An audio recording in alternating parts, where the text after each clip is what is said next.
Have you ever met one of those people who just can't be stopped? It's like they're unstoppable. Yeah, I have. Me too. What's their mystique? Nothing stops these people.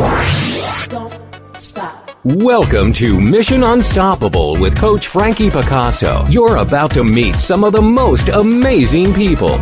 Stop. Don't stop. They've accomplished their goals despite insurmountable odds. They beat adversity, physical hardship, and traumatic events, and emerged triumphantly. They're people just like you and me, and they're winners. Are you unstoppable? Here's Frankie to show you how. Hello there, and welcome to Mission Unstoppable. Today it's a snowy day here just outside of Toronto, but I'm glad that you're with me, and hopefully you'll stay with us through the whole show. Today you are going to meet an extraordinary woman. She is many things: author, filmmaker, producer, former journalist for the BBC, CBS, and other networks, as well as a spiritual practitioner. She has also been executive producer of Women in Limbo Presents, a national public TV series about women's lives. She served as the president of the New York Film Video Council. Her book, 4 Methods of Journal Writing, Finding Yourself Through Memoir, was a #1 bestseller and still is in top 10 in its category. She also co-founded the Catalyst School of Homeopathy, and she hosted one of the first successful radio shows on Voice America about homeopathy. And today, you are going to meet her in just a moment. She's a woman who has lived by her own rules. Although I think if she had rules, she would break them on principle. Today, we are going on Mission Unstoppable with Melissa Burch, who also authored the book, My Journey Through War and Peace, Explorations of a Young Filmmaker, Feminist and Spiritual Seeker, which is based on her own experiences as a war journalist. Welcome, Melissa. Thank you so much, Frankie. I'm really excited to be here with you. I am so excited that you are here with me, literally, in my house. I know. This is so cool. Melissa came from Concord, Massachusetts yesterday, and she agreed to stay with me, and it's so much fun getting to know her. Melissa, you grew up in Washington, D.C., and an inner city kid. You're used to diversity before it was even popular. How, if anything, do you think that this impacted your life? Well, Washington, D.C., when I grew up, was known as the murder capital of the United States. I mean, wow. Can you imagine now with all the fancied up places in Washington, D.C.? But when I grew up there, it was actually a fairly dangerous place. The riots had gone through, and my mother, who worked for the government, she was one of the first economists for the Federal Reserve Board, believed in what we call now gentrification. So we moved into the Adams Morgan, which basically was a very unusual situation. It was an apartment building with a fortress wall around it. And then when we as kids, kids do, you step out, it was pretty multicultural, except for there were not very many white people. So I think it definitely influenced me around the idea of adventure and taking risks, even though, it was going to McDonald's and getting pickpocketed, as a kid. Wow. So yeah, it was very different times in DC. And I'm glad to see, some of the changes have really benefited a lot of people. Like I've noticed for myself that Americans tend not to travel as much outside of their country as other nations. But you used to being used to diversity. Do you think that when you went overseas, when you went to Afghanistan, when you went to Pakistan, it made you more open and receptive to other cultures? Absolutely. I mean, my mother actually, again, it's interesting that my mom is coming up in this call. Yeah. Right. I mean, I think I think moms have such big influences. And one of the things that she felt as being an American, exactly what you said, is that we are not, many Americans didn't travel and we don't know different languages. And so she really believed in that I learned French, that I have 2 languages. And so I was put into the École Française. My parents didn't speak French. I was like, again, one of the very only unusual. few kids there, right, in kindergarten. Yeah. How to say the r and r, and so I think that influence of going out there really was initiated with my mom by learning French, as well as a native at that time, and gave me the understanding that our languages do influence how we think and understand culture. And I think that is rare, and a lot of Americans don't have that background. Yeah, your mom, I mean, you know, we brought her up and she's sounding absolutely amazing. But there was a lot of that typical mother-daughter issues growing up. Your mother had a drinking problem. She was brilliant. You know, she worked for the government, as you said. She was an economist. And she was also the roommate of Sylvia Plath in college. And your mom went to the London School of, was it business? Economics, yeah. Yeah, phenomenal. I mean, you know, she, at a time when women didn't do things like that. So, you know, a lot of her life kind of paralleled Sylvia's, and I'm sure it wasn't on purpose, but it was interesting. Well, they both had a fascination. I mean, the thing is, they both lost their fathers at the same age. So, you know, Sylvia Plath lost her father at 7 years old, and my mother's father was killed, you know, in front of her in a car accident on the desert in Arizona. So they had that early wound in common, you know, that I think affected both of them deeply. And probably reason for both of them to, you know, if you go back and you take that thread and you go back into your child and go, where did all this ink start? Started with the death of their fathers. And, I think you know, so. Yeah. Interesting. So, you know, your mom, you kind of wanted to get away. You went to the London International School for Film, which is pretty phenomenal too. You left America to go get higher education. And when you came back, you had some friends from film school, your husband being one, I think, and your friend Maria, who actually was one of the instigators to get you to Afghanistan and do as a war correspondent. She was. I mean, what happened was I ended up selling the footage for my husband, who was one of the first film crews into Afghanistan after the Soviets invaded. So this is over 30 years ago. And I ended up at that time, he was my boyfriend. And so I ended up selling their footage to the different I sold it to NBC in the United States, and that kind of gave me the interest and excitement of going over there myself when Marie, she lost her cameraman at the last moment and said, you know, can you come? And I was like, yes. So definitely that's her early background in learning film and documentary, and then having the connections of my filmmaker friends led me into Afghanistan and gave me that opportunity. Like, I know for myself with my mom, you know, having a mother who you kind of want to get away from gives you impetus to do all kinds of things, crazy things that, you know, you don't want your own kids to do. But you in 1982, you did go to Afghanistan, and right on that, you know, Pakistan-Afghanistan border, you turned 21. Like, that's pretty phenomenal. And, you know, you wanted to be this eyewitness observer. You traveled with the Mujahideen. You wanted to see how the Russians were invading Afghanistan. And you kind of had empathy for the Afghanistan people. Well, as a journalist, you know, you don't normally. You kind of try not to take sides, but you kind of did. What did you like about them?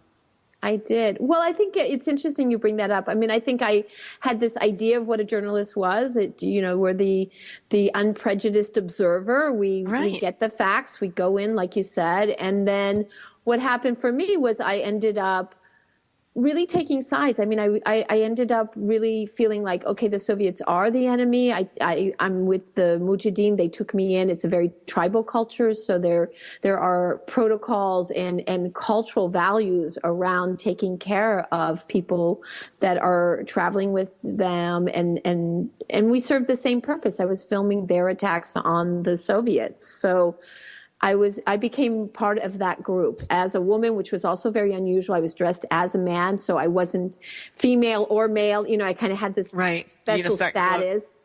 Yeah, exactly. And so I wasn't treated like the women are in their culture, where they're not allowed to be out and about, and especially at that time filming. And I had that privilege, that ability to do that, and at the same time be part of a group that protected me in very difficult circumstances sometimes. It was interesting that your friend, it was her third tour, I guess, over there, and she kind of left you high and dry. Like, you know, you thought you were going with another girl, and then at the last minute, she, I guess, got scared and said, I can't do this anymore, and she took off and left you with 19 guys, I think, or something. Yeah, she did. And I think that's the interesting thing is you don't know really what you're capable of until you're in a situation, like what would happen if I was in a, where I think I'm going to have a companion and someone who's done this before. And actually, no, that person, now we call it PTSD. At that time, I don't think that was even a term. And right. So I was left there on my own, and I just thought I have to be tough. I have to be one of the guys. And I think that's one of the messages or ways I think that after 30 years and writing the memoir that I'm starting to look back of what was that feeling. I need to be like a man. I need to be tough like one. I need to get that footage and get it out. And yet there was a deeper, more complex story in there for me around the feeling of there is a feminine side that wants the deeper relationship with the men that I'm traveling with. I ended up having an affair with one of them. And so I think that feminine connection that I have in me, or many men have as well, I don't think it's a gender thing. It was there at that time in my 20s, and I needed to look back to connect those dots and how I integrated that into a much healthier person. Because like you said, my mom was a huge influence, and also, we didn't get along. We were fighting, and I was doing a lot of things despite her, or in spite of her, and I don't think that's healthy either. I think the wound that comes from having an alcoholic mom, I needed to heal that as well at a much deeper level than just, okay, be one of the guys and go out there into a war zone. And I think that's, the memoir allowed me to connect the dots and see how that unfolded in my life. And I think many women are in similar situations that it is a journey. And it's a powerful journey, and it's one that I think would heal many of us and make the world a better place, really. Yeah, I agree. It's interesting to see the words and read where you went, because you can almost see that thread of, look what she's doing now because of that, maybe, or, she went there because of this. And we're about to go to a break, and I do want to bring up the idea when we come back about exploring, the past and where you were, to see where you were going and where you came from, because I think it is interesting that you were there, looking like a man but really a woman, and so let's explore that theme a little bit when you come back. And that sounds great. Yeah. Okay, folks, don't go anywhere. We're coming right back, and you're going to want to hear it, because Melissa has a heck of a tale. You are not going to want to miss 1 minute of it.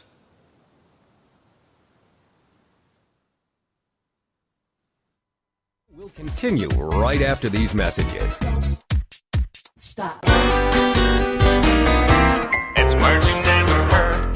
Do you think engaging in small talk with prospective clients before business negotiations is a good idea? A new study from Nova Consulting Group suggests that it all depends on whether you are male or female. The study found that a little chatter by female professionals before a meeting will generally produce a positive image, but not always positive results. However, male professionals who begin negotiations with a little small talk usually glean favorable returns. This is because there is a preconception that women are already expected to be more communicative than men. And when a man makes small talk, he is perceived as friendlier and likable. But beware that babblery or gossip will only get you into trouble. It's words you never heard. I'm Carolyn Davidson, and you can have fun challenging your words you never heard vocabulary with my free app, Too Funny for Words. It's words you never heard. Did you ever wonder who invented the toaster? During World War I, a man by the name of Charles Strite was working at a manufacturing plant in Stillwater, Minnesota. He decided to do something about the burnt toast that was being served in the employee cafeteria. Incorporating springs and a timer in his invention, the toaster was patented in October 1926. About 75 million Americans eat toast every day, and the average person spends 35 hours a year making toast. I love toast because I'm a posywalla. That's a person who loves jam. What's the word for a device that saves time and money? A timmy-nagi. The only problem was the toaster was invented before pre-sliced bread. It's words you never heard. I'm Carolyn Davidson, and you can have fun challenging your words you never heard vocabulary with my new app, Too Funny for Words.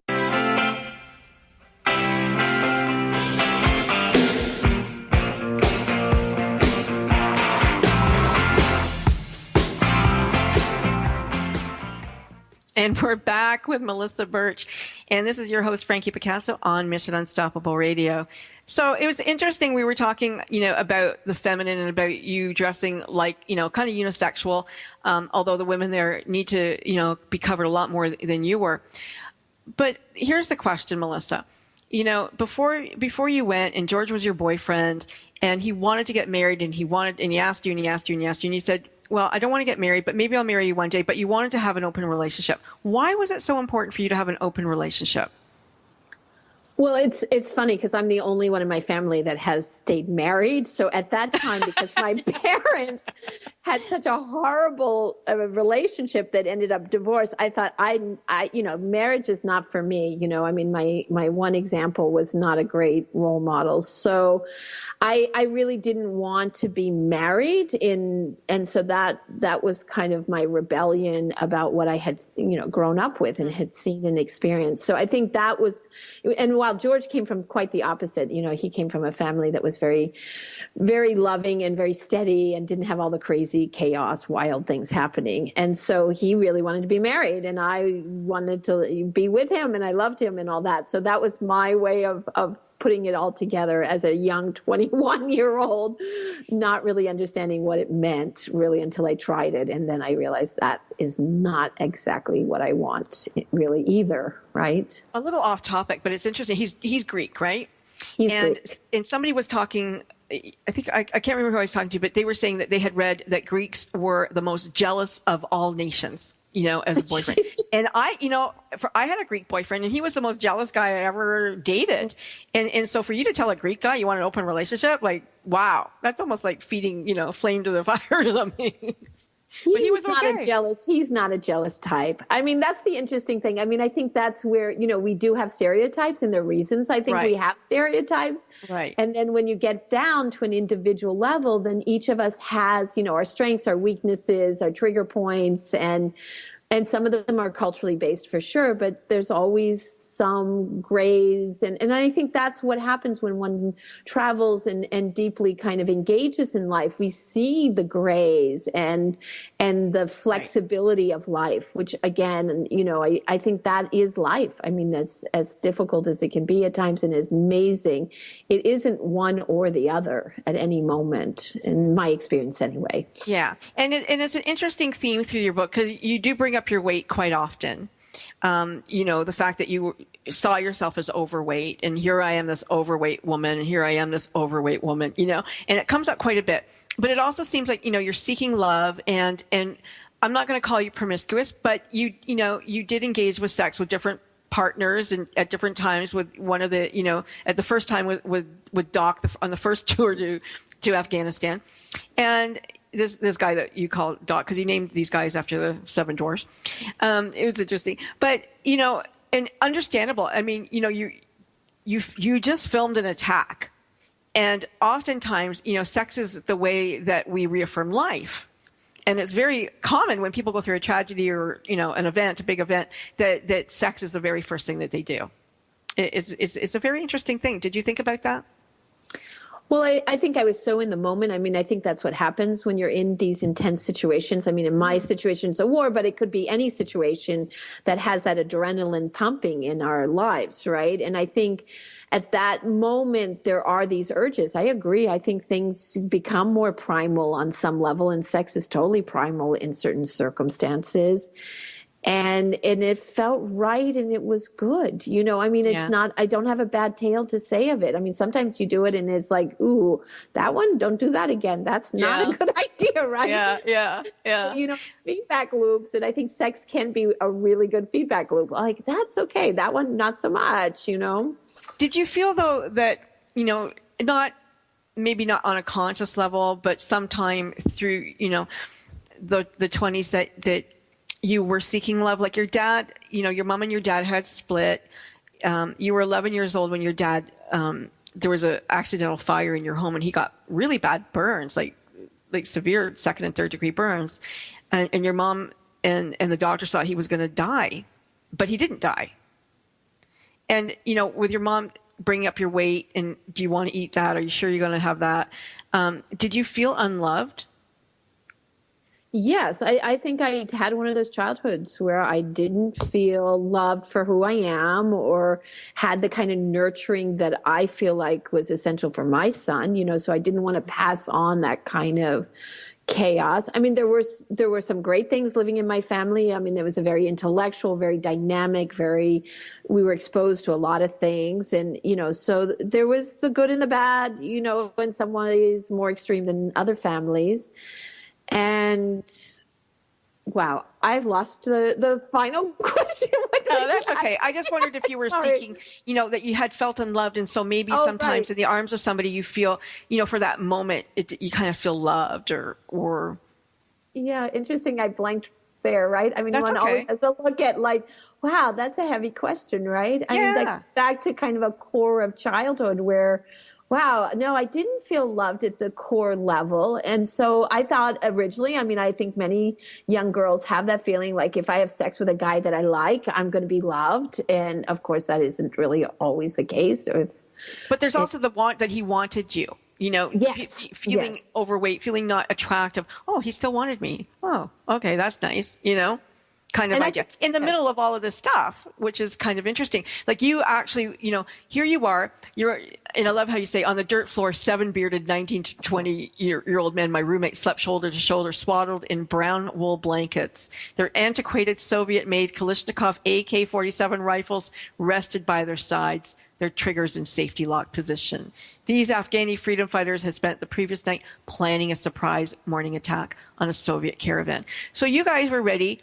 You were going to film it, and, you told me that you came with this camera that you had to wind up because there was no electricity. So you've got this old-fashioned, video camera. You're getting ready for the attack. The Russians are coming, and they're going to, give you some film because you had a deal with Dan Rather. You were going to bring this stuff back to CBS and BBC. Yeah. So do you remember how you felt that morning? Do you remember how you felt? Like, did it seem surreal to you that people were going to die maybe or be blown up?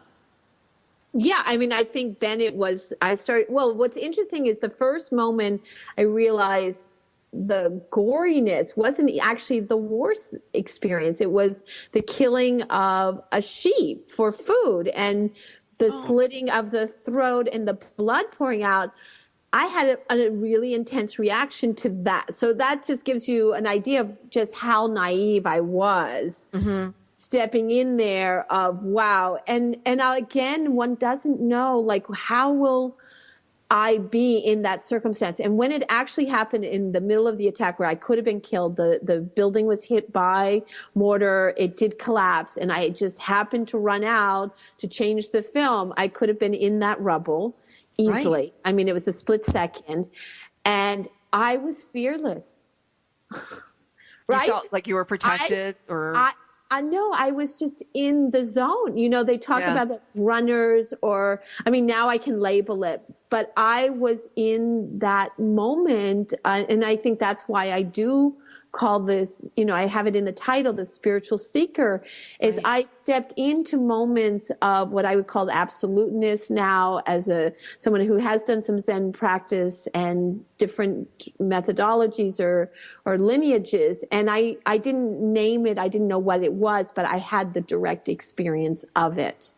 And so that was one of those moments that always stayed there. Again, the memoir writing gave me the opportunity to connect the dots and understand the themes and how that unfolded in 30 years, because I'm not that person I was at 21. I don't want to go into a war zone and film it, right? I don't have that desire or need or anything around that yet. I can see, like you said so many times, what were those impetuses? My mother, the understanding different cultures, these were all elements that led me into that circumstance. And I surprised myself. What made me afraid? What made me have courage? I didn't know that until I had the direct contact. And I think that's what I would love for, the younger generation and older generations who are looking at what do I do next, is follow that where is that adventure in you? Where is that impetus to step beyond your comfort zone? And it doesn't have to be a war zone. It could be just traveling a different way home so that you see things in a new way. Mm-hmm. That can be enough to start the next step and the next step that leads you into the exploration of what matters. And I think your show does that. I think the people you bring on, the kind of questions you ask, is making people listen to what matters. And I think adventure, not doing the habitual, finding the new, are ways to do that. And that's what's exciting about radio shows like this. Thank you. Well, I think it's interesting. The Chinese have two characters for the word change. One is danger and the other is opportunity. And, the danger for most people is leaving their comfort zone, but it's also where opportunity lies. And so when people, wonder about their lives and go, gee, I don't get opportunities, or nothing happens, nothing good happens, or nothing, is exciting. They have to go into that danger zone, so to speak. You literally did it. It's not as dangerous to take another route home, but the opportunity exists for you to do something different and to see something in a different way. So it's pretty interesting. So, this Melissa, the 20-year-old Melissa, 21-year-old, what film student, you never made a film before, and there you are, Dan Rather's giving you, the go-ahead to go into Afghanistan and film some war stuff. I mean, that's exciting. That's like mind-blowing exciting. Who wouldn't want to do that? And, you're looking at the world through a lens, and sometimes you're disassociated in a way, through that camera lens. You're seeing the perfect picture. You're seeing the perfect image. And we're about to go to break shortly, but it is an interesting, you don't see the whole picture when you're looking through the lens. You're only seeing a little bit of it. And that kind of for life too. But as a filmmaker, let's talk about that maybe when we come back about, do you see the whole picture through the lens, or does it take, when you actually, take it to the editing board and look at it all, you see what you actually got? It's kind of interesting. Great. Let's do it. Yeah. Okay. Well, folks, don't go anywhere. We are going to come back. Melissa had a ton more adventures. She came home and went back to Afghanistan, and that's an even bigger story. So don't go away. Her life is pretty incredible and amazing. You're not going to want to miss a second of it. Don't go anywhere. We'll be right back. Don't stop listening. Mission Unstoppable with Coach Frankie Picasso will continue right after these messages. Stop. This is Uncommon Sense for Leaders, a forum for exploring leadership from the intellect, the heart, and the spirit. Whether you're a leader now or aspire to be a leader in the future, you owe it to yourself to learn about the big ideas that have shaped the careers of compelling communicators, masters of influence, and highly effective leaders. Uncommon Sense for Leaders. Tune in to hear thought-provoking ideas on every aspect of leadership. You can expect dynamic discussions with special guests, quick tips you can apply immediately for better results, and the tools you need to take you from where you are to where you want to be as a leader. Are you ready to crack the code for achieving unprecedented results? Then join the host for Uncommon Sense for Leaders, Catherine Carlisi, every Wednesday at 3 p.m. Eastern Standard Time, right here on the All Business Radio Network.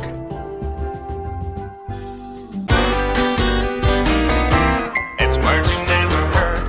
An article in Mental Floss magazine listed some actual town names in the United Kingdom that are sure to bring a chuckle to American tourists. Would you like to live in the village of Upton Snodsbury? It's near North Piddle. How about Pickle Church in lovely South Gloucestershire? Or Barton and the Beans in Curry Mallet? How about a vacation in Mudford Sock? Or Puddletown, an adorably named spot in Dorset? But my favorite town is found in Buckinghamshire. It's called Blubberhouses. I'd like to send a big thank you to all of the brave men and women of our armed forces serving at home and abroad. We appreciate all the good you do in the world on behalf of America. It's words you never heard. I'm Carolyn Davidson, and you can have fun challenging your words you never heard vocabulary with my new app, Too Funny for Words.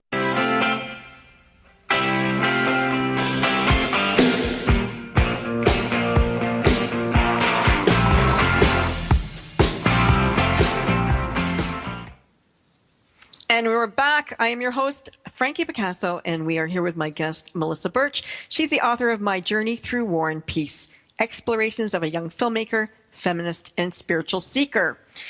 And she's about to do a tour very soon, so we'll hear more about that in a little bit. But Melissa came home from Afghanistan, hale and hearty. She moved to New York City to become an independent filmmaker. She gravitated to a community of like-minded artists and filmmakers in downtown Manhattan, which included Sarah Peterson, who became a really good friend, lover, and artist. And they actually marched together at the International Day of Nuclear Disarmament to protest the Cold War arms race. And you were helping her produce her film, Big Red, which was an 8-day journey on the Trans-Siberian Railroad in 1980 that she took during the Olympic boycott. And was it like with puppets or something, this film? It was with puppets. So, I mean, we have to kind of go back in history. At that time, the Cold War was, very heavy. I mean, there were no Americans traveling to the Soviet Union. It was the evil empire. And Susan had taken the Trans-Siberian Railroad. So she was the only American because we were boycotting at that point after the Olympics. And so she decided to somehow go over there. And she was an artist and a filmmaker, painter. And she came back with this passion to show the human side of the Soviet people at a time where only Americans thought of them as monsters. It would be it was that extreme at that time. And so I was taken by that. I mean, it's one of those little twists and turns of life again, where I had also felt the Soviets were the enemy as a direct experience of seeing what they were doing to the Afghani people. Mm-hmm. And here she had done this whole adventure of traveling 8 days on the Trans-Siberian Railroad. And what she had done was she came home and she recreated all the people she met into puppets, including herself.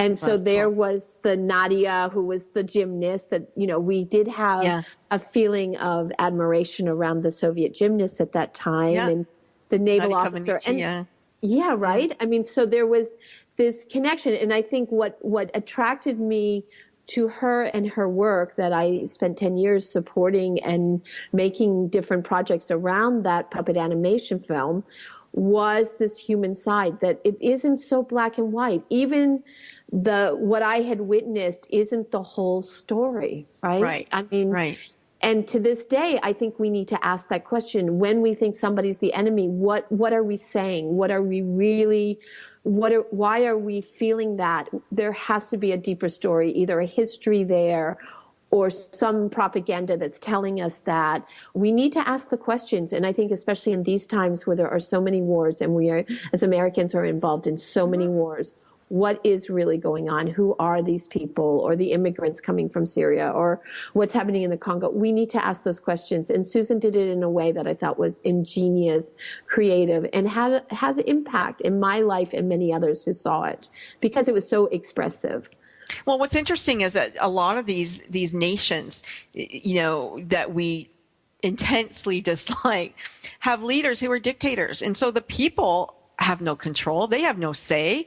They're not even, everything that they watch is censored. Everything that they say is censored. So to go and hate a whole nation for one person who's a dictator, it's very, who does that? Really, you have to think with your head and with your heart that these are human beings. It's not, they're not necessarily a product of that person. They're subjected to them as much as everybody else.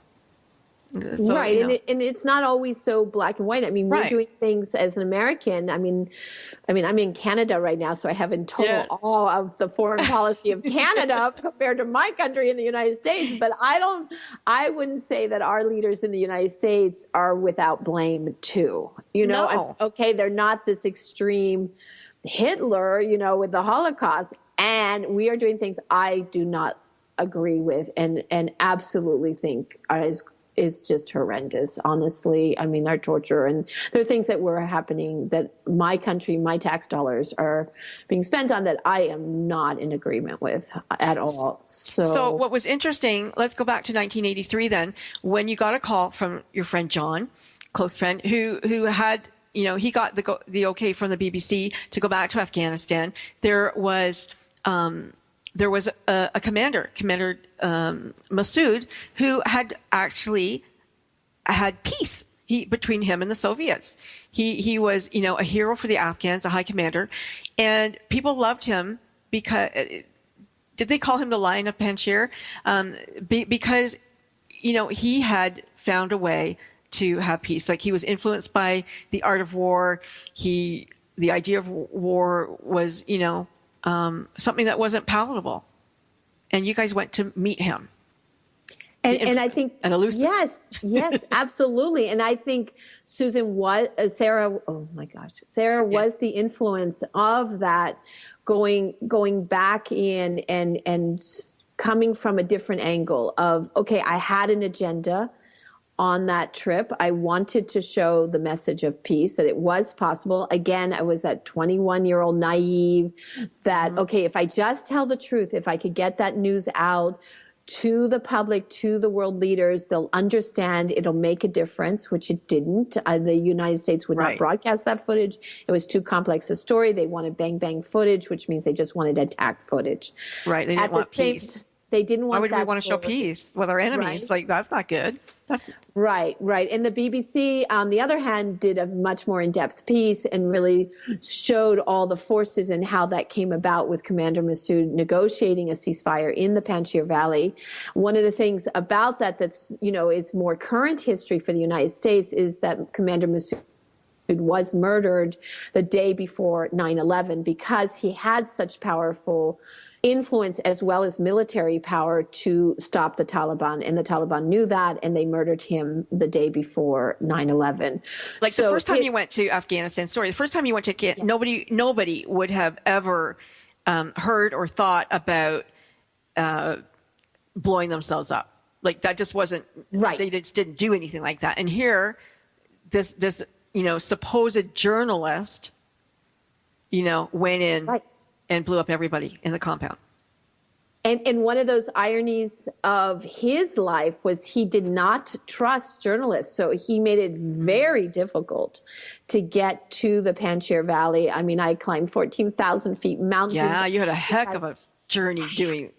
Yes, I didn't think I would make it there. Honestly, I was ready to die there. I had pushed beyond any limit I had ever thought conceivable and was ready to die there. There was no more in me. And again, the Mujahideen, they picked me up, they carried me, they got me to the next village. It was beyond any limits I've ever had to face again in my life. I mean, so he was not in favor of interviews at any level at that time. And then he was murdered by a pseudo journalist, someone posing as a journalist to murder him.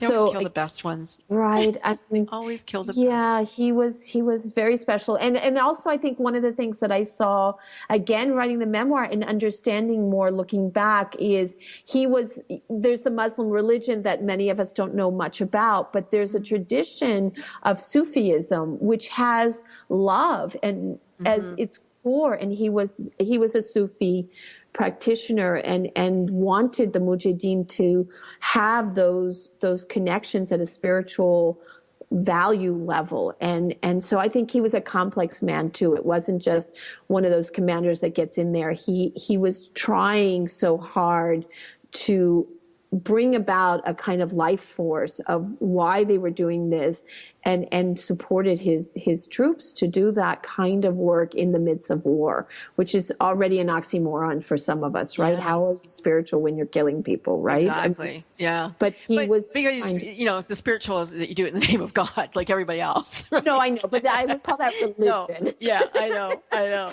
So you had trouble leaving Pakistan with the American consulate. They wanted to put you in jail. What was up with that?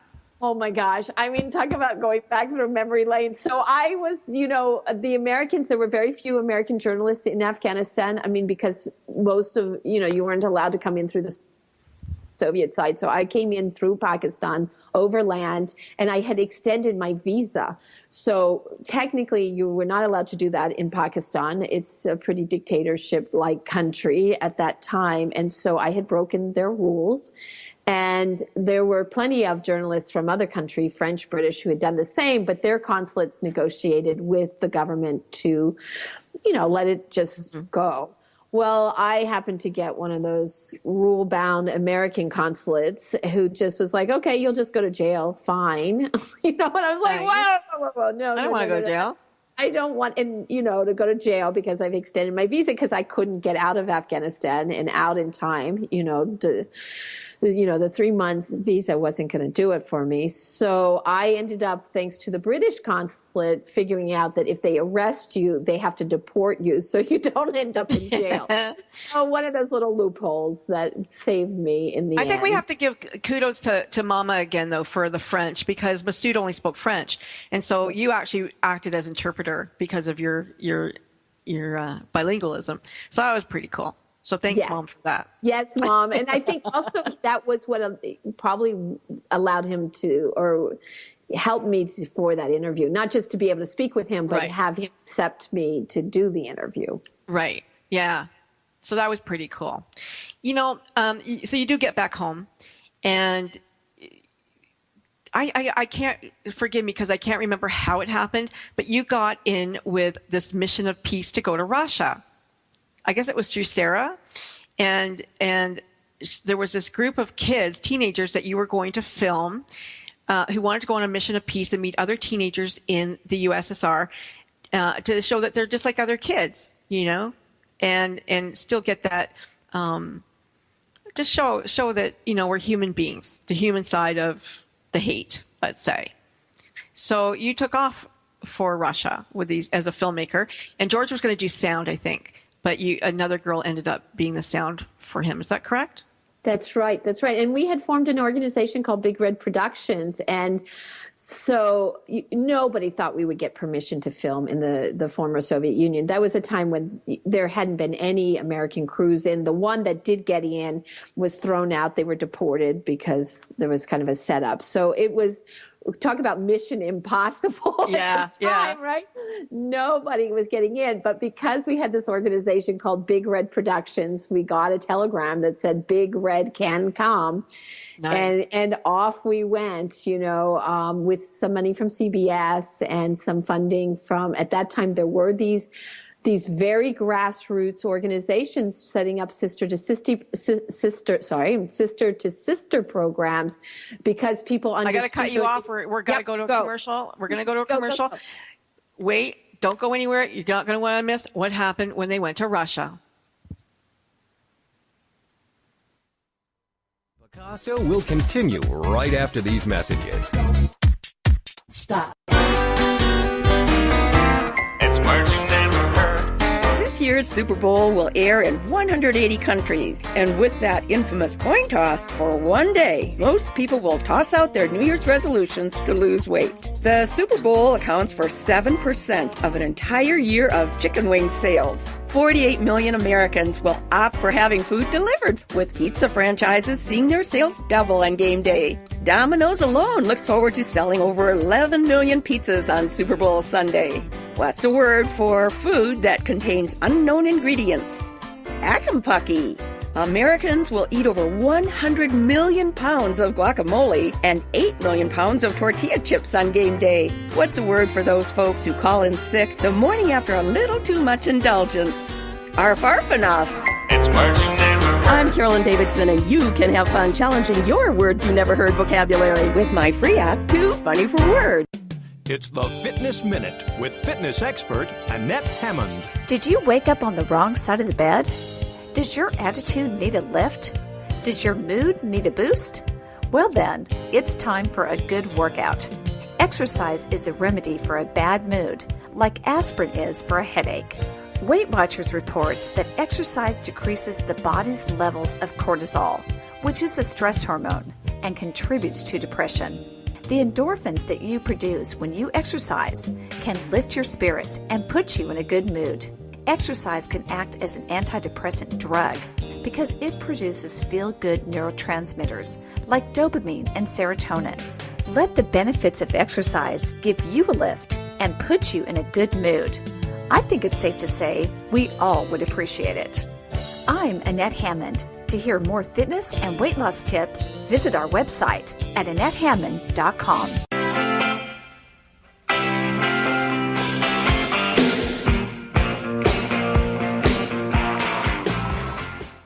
And we're back, and thank you for sticking around. We're off to Russia with a group of teenagers. and lo and behold, Russia is what we thought it would be. They took you guys to the permitted places, and you got to film some not very exciting things, I think, until one incident happened, and the kids ran into a bunch of teenagers at like a ice cream shop or something. What was it, Melissa? Yeah, like a coffee shop, Coffee shop. So like where teenagers just hang out, right? Like anywhere in the world. And they reached out to them. They were like, one girl spoke kind of English, and they had the exchange that you were kind of hoping for, or they were hoping for, I think. One real exchange. Yeah, exactly. I mean, I think that's, again, when people have the opportunity. I mean, I think that's what social media does now. I don't think that it's as hard as it was at that time. I mean, that was the American group in the former Soviet Union, or what we call Russia now. And so it took actually physically getting on a plane to have that kind of encounter. And we can do that in all kinds of ways now. I mean, I think that's the interesting thing, that social media does bring us closer when we use it in that as a tool like that people can meet the Syrian immigrant if they want to on Twitter or Facebook and start to build a relationship. I mean, the pen pals was a way, but we can do that almost instantaneously if we're curious and genuinely interested in another person and what they've been through. It becomes natural. And that person is obviously, I mean, even in the Soviet Union at that time, those teenagers were fascinated by the American teenagers as much as they were of them. So, it's just about having the conversation, having the opportunity to dialogue and listen, right? I mean, that's how friendships are formed. That's right. If you take people one-on-one, there's so much more opportunity for like and love and everything else. It's the en masse that can be a little bit hard for some people, to grasp. But one-on-one, people are just people. We're human beings. Everybody's a human being. So you came back from Russia. Not too surprisingly, there wasn't that much interest, because who wants to see nice things about Russia? They want to see bad things. It's funny how our journalists work, or TV works. But you found another outlet, and you guys started the Limbo Lounge. Tell us about that. Well, I'll just give a little bit. I mean, it was a little more complicated than that. It was like one set of funders wanted the negative story, and another set of funders wanted the positive story. Okay. So we actually could have had funding if we didn't want to tell the whole story. Right. And that, I think, again, as women, we wanted to tell the whole story. And we realized how cut off we were from that in the media at the time. There was no social media. And so we wanted a forum where we could tell the complexities, the grays, and that was why we started Women in Limbo, and gave a place for women to tell their personal stories. We did it based on themes. So anything from mothers and daughters that we've touched on in this call, to, money, art, creativity. We did we had over 1,000 people and did it for 7 years weekly. So it was at that time one of the few places where women could speak from their personal experience on topics that mattered to them. And so we saw the gray and the change and the transformations that happened in all of our lives. I mean, I got up there and spoke as much as anybody else at that time. I mean, you have, we're missing so much history here because we're going fast and the show's almost over. But some interesting highlights. Sarah and you were lovers for many years, and you worked together, you did everything together, and George, decided that he needed to go and do his own thing for a little bit, and you guys kind of broke up that relationship. And the reason I'm bringing it up, because I don't know how, I guess it is important because it's your life, but I think what's important is that life overcame a whole bunch of other stuff, and you became very spiritual. And it's interesting that the most important people in your life were George and Sarah. George and Sarah, your parents. George and Sarah, your friends, your lover, your husband. Sarah, your new spiritual advisor that you hired. How interesting is that? I believe in synchronicities. Yeah, me too. So I think that when they occur in your life, you have to pay attention. It's like the metaphors of life. Like my mother's name and my lover's name and my spiritual's name are all the same, Sarah, and my husband and my father have the same name.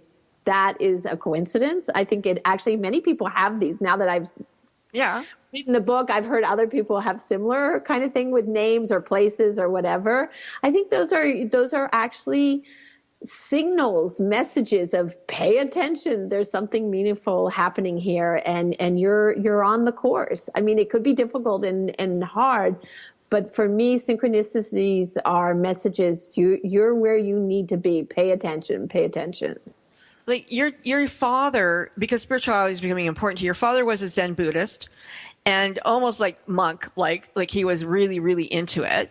And you started to read Gurdjieff, and like his work is called The Work or The Method or The Fourth Way. And he's very complicated. Let me read something, people. I'm going to read this to you because it probably would take a coach. He said, to know means to know all. Not to know all means not to know. In order to know all, it's only necessary to know a little. But in order to know this little, it is first necessary to know pretty much. I mean, what?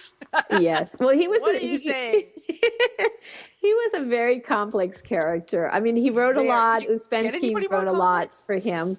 So there are many ways one can drop into Gurdjieff's work. I think what is meaningful about Gurdjieff's work today, which I don't see, I'm a deep spiritual practitioner and follow a bunch of lineages. I'm not one form. I sort of look for where are the gems that resonate with me and move and evolve through me. I mean, so I think what Gurdjieff does is the work for now that I think really is relevant for people who are spiritual practitioners is he drops into the sensations of the body. And that practice, there are other practices for sure that do this, is a very strong guiding force and something that's missing for a lot of us, how to do that in a way that is very simple and is a lifelong opportunity to know how to navigate life. Because when you understand and experience sensations, then you can understand what are the intuitions to follow, and all the other things start to fall into place. So I am still a huge fan of Gurdjieff's work and the practices. And there are groups out there that exist that do the training to this day and are very impeccable with that kind of practice and giving it very clearly and very sincerely to people who are interested in that guidance. So when you talk about, are you talking about it as the body as a huge bioprocessor?